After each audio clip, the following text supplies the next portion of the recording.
Everyone, Ram Ram, नमस्कार, सत श्री अकाल। आप सभी को कैसे हैं आप सब? आई होप सब अच्छे होंगे, सब खुश होंगे। मैं रितु सुरान स्वागत करती हूँ आपका लेट्स रितु में। तो वही जैसा कि आपको पता है केवीएस के आपके पास सिर्फ 20 दिन है।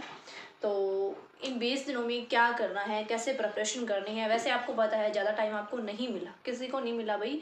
और शुरू में ये होप थी कि भाई एग्ज़ाम जो मई जून तक होगा, अभी कोई चांसेस नहीं है। बट जैसे ही जनवरी में नोटिफिकेशन आया तब सब शौक हो गया कि भाई ये क्या, फरवरी में ही, वो भी इतनी जल्द एग्जाम।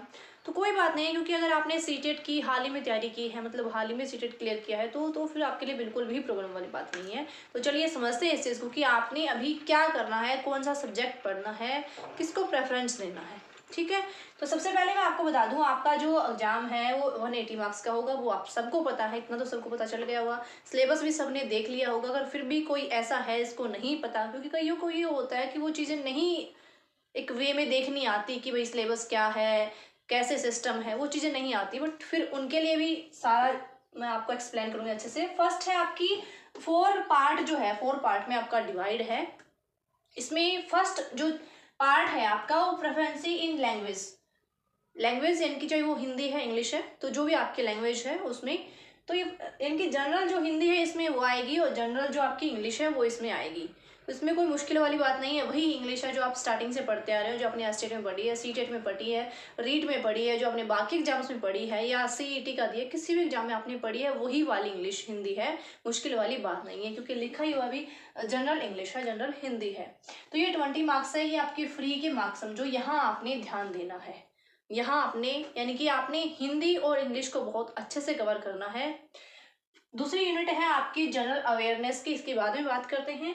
पार्ट 3 है आपका सीडीपी का, पार्ट 4 है आपका सब्जेक्ट स्पेसिफिक। तो सबसे पहले आपने प्रेफरेंस किसको देनी है, कि किसको आपने बहुत अच्छे से बनाना है, किसकी रिवीजन करनी है, किसकी स्टडी करनी है। मान लो अब तक भी आपने कुछ नहीं पढ़ा ना, इसके केवीएस की कोई भी बुक नहीं पढ़ी, यानी कोई भी सब्जेक्ट स्टार्ट नहीं किया, क्योंकि कईयों के 4-5 दिन तो यूं ही निकल जाते हैं ये सोचने में कौन सा सब्जेक्ट पढ़ूं, अभी इतनी सारी बुक्स है, इतने तो सब्जेक्ट है, पॉलिटी पढ़ूं, हिस्ट्री पढ़ूं, ये पढ़ूं, वो पढ़ूं, कंप्यूटर पढ़ूं, जीके पढ़ूं, मुझे तो कुछ भी ध्यान समझ नहीं आ रहा।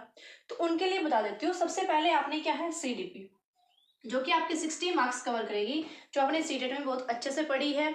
बहुत सारे टॉपिक सीटेट वाले ही हैं, और 3 यूनिट जो है इसमें आपकी वो नई है, 10-10 मार्क्स की। 5 यूनिट है टोटल इसमें, सीडीपी में आपको 5 यूनिट दी गई है। 2 पुराने वाली है, 3 नई है। जो नई है वो बिल्कुल छोटी छोटी है, लेंथी नहीं है। जो पुराने वाली है वो लेंथी है, तो उसमें आपको डरने की नीड है ही नहीं, क्योंकि इजी इजी टॉपिक है, सारे सीटेट में आपने पढ़े हुए हैं। तो ये आपके 60 मार्क्स है ना, यूँ समझो आपके फ्री के हैं। यहाँ आप थोड़ी सी अगर प्रिपरेशन कर लोगे ना, 60 में से आप 50 ले लोगे। 100% श्योर हूँ मैं इस बात के लिए, क्योंकि अगर आपने सीटेट में प्रिपरेशन की है, और अगर आपने अभी थोड़ी बहुत ही भी अगर आप इस पे पकड़ करते हो, ध्यान देते हो इस पे, आप 50+ ले सकते हो इसमें 60 में से।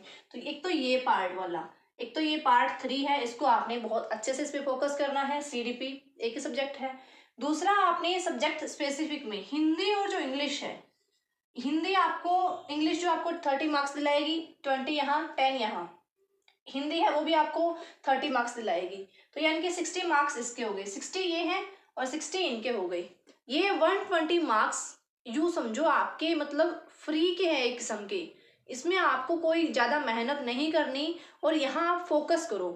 क्योंकि अगर आप ये सोचोगे मैं जीएस अच्छी करूँ या सीए अच्छी करूँ, तो आप 10 मार्क्स किया, 10 मार्क्स के लिए आपको इतना पढ़ना पड़ेगा, इतना पढ़ना पड़ेगा। मतलब इतनी तो सीडीपी इंग्लिश हिंदी तीनों मिला के भी नहीं है इतना जो आपको पढ़ना पड़ेगा इसके बारे में। और फिर भी पक्का नहीं है कि वो 10 में से आपके 10 आएंगे, 10 में से 8 की भी पक्का नहीं है। बट यहाँ ये है, यहाँ अगर आप इनको टाइम देते हो तो ये आपके पक्का है कि हाँ, अगर आपने बहुत अच्छी तैयारी की है तो आपके 50+ रहेंगे ही रहेंगे। ठीक है जी। तो यहाँ ज़्यादा ध्यान देने की आपको नीड नहीं है, क्योंकि टाइम नहीं है। अदरवाइज तो ध्यान देना ही है भाई, सब पे देना है। क्योंकि टाइम ने, अगर टाइम को देखें, 20 दिन की स्ट्रेटजी को अगर देखें, तो उस हिसाब से इसको टाइम देने की नीड नहीं है। रीजनिंग आपकी 5 मार्क्स की है, तो रीजनिंग एक कॉमन, अगर आईक्यू लेवल जिसका 90 है ना, वो भी बहुत अच्छे से कर सकता है, वो भी 5 में से 4 मार्क्स ले सकता है रीजनिंग के। रीजनिंग कोई मुश्किल वाली बात नहीं होती, बहुत ईजी होती है अगर उसको थोड़ा सा उसको एक वे में समझने की कोशिश की जाए तो। ठीक है जी। कंप्यूटर है, 5 मार्क्स का आएगा। इसमें आपको ज़्यादा टाइम वेस्ट करने की नीड नहीं, एक पतली सी बुक आएगी, तो किसी भी शॉप से आप जो जिस पे आप बुक्स वगैरह खरीदते हो उससे आप ले सकते हो, 20-30 रुपए की आ जाएगी। तो उसको आप पढ़ लेना, इतना सफिशियंट है। कंप्यूटर, क्योंकि सिंपल सिंपल क्वेश्चन आपसे पूछे जाएंगे, तो कोई मुश्किल वाली बात नहीं है इसमें। तो इसको आप ये 20 मार्क्स आपको ज़्यादा इन पे फोकस नहीं करना है कि मेरा जीके रह गया, सीए रह गई, रीजनिंग रह गई, कंप्यूटर रह गई, इससे इसको दिमाग में नहीं लाना। दूसरा यहाँ आपका क्या है, मैथ्स और ईवीएस। मैथ्स और ईवीएस पहला किसको देना है आपने, इंग्लिश, हिंदी और सीडीपी को, यानी कि सीडीपी के 60 मार्क्स और इंग्लिश हिंदी के 60 मार्क्स। ये 120 जो है आपकी, यूँ समझो एकदम फ्री के मार्क्स है, बिल्कुल मेहनत नहीं लगेगी आपकी। इसके अलावा मैथ्स आपने किया हुआ है सीटेट में, अगर सीटेट पहले का दिया हुआ है तो कोई बात नहीं है, मैथ्स को आप 2-4 दिन मोटा मोटा उसको रिवाइज कर लें, कोई मैराथन क्लास ले लेना किसी भी यूट्यूब चैनल से, कोई मैराथन क्लास ले लेना 8-10 घंटे की, तो उसमें भी आपका बहुत अच्छे से कवर हो जाएगा। बची आपकी ईवीएस। ईवीएस भी कोई मुश्किल वाली बात नहीं है, ईवीएस की कोई एनसीईआरटी की बुक या फिर ईवीएस की भी आप कोई मैराथन ले लेना। तो यहाँ भी आप, अगर आपका आईक्यू लेवल ठीक ठाक है, बहुत अच्छा नहीं कह रही मैं, ठीक ठाक है, तो भी 20-20 यानी कि 40 में से यहाँ भी आप 25 प्लस ले ही सकते हो, इसमें कोई मुश्किल वाली बात नहीं है। तो आपने मेन फोकस कहाँ करना है, सीडीपी पे, और जो आपकी हिंदी और इंग्लिश है उस पर वहाँ मेन फोकस आपको करना है, क्योंकि यहीं से अगर आपको अच्छे मार्क्स लेके आने हैं तो यहीं से आप कर सकते हो। इस चक्कर में मत पड़ना। कईयों को क्या है कि डेली के डेली करंट अफेयर देखेंगे कि आज क्या आया, आज क्या आया, उसमें आपको डेली का 1 घंटा खराब करने की कोई जरूरत नहीं है। रीजनिंग में जुट जाएंगे तो वो करने की जरूरत नहीं है। हाँ, रीजनिंग में बड़ा मजा आता है, मुझे भी आता है। एक सम करो तो यूँ लगता है कि 10 सम और कर ले, मतलब इंटरेस्टिंग होती है, बट उसमें आप प्लीज़ टाइम वेस्ट मत करना, क्योंकि आपके पास टाइम बहुत कम है। और कंप्यूटर और जो जीए जीएस है उसको लेकर बिल्कुल वो उस चक्कर में नहीं पड़ना। और अगर आपने बैच ले रखा है, फिर भी आपको पता है बैच वाले क्या करते हैं, रिकॉर्डेड वीडियो दे देंगे आपको।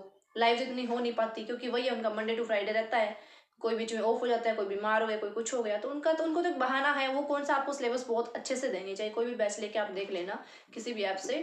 तो मेन फोकस क्या, किसी पे यूं विश्वास नहीं करना कि हाँ भी ये तो करवा ही रहा है, इसने कह दिया ना। अपने सुनो, अपने हिसाब से करो उस चीज को, अपने हिसाब से सिलेबस देखो कि कहाँ क्या चीज आपकी अच्छी पकड़ है, उस चीज को रिवाइज करने की कोशिश करो।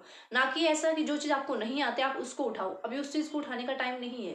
जो आपको थोड़ा सा भी अच्छे से क्लियर है उस चीज को आप करने की कोशिश करो। तो ये थी आपकी 20 डेज की स्ट्रेटजी। ऑल द बेस्ट सभी को, अच्छा एग्जाम होगा सबका। और ये पीआरटी वालों के लिए है, ठीक है जी।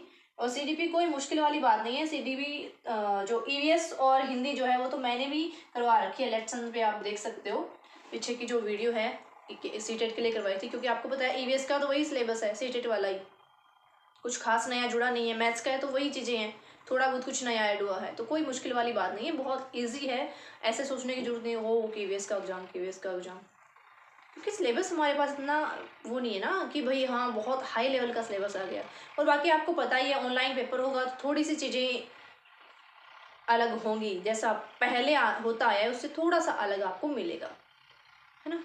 तो ये थी आपकी स्ट्रेटजी, और अच्छे से अपनी प्रिपरेशन करो। और इतने दिन क्लास नहीं हो पाई भाई, बिजी शेड्यूल है, और 2-3 दिन से तो मार्कर भी खराब था, आज चलो शुक्र है चल गया, मैंने सोचा आज भी नहीं चलेगा। और अभी आपसे डेली क्लास लेते रहेंगे, और क्लास को लाइक शेयर कर देना, सब्सक्राइब करना बिल्कुल मत भूलना। Thank you.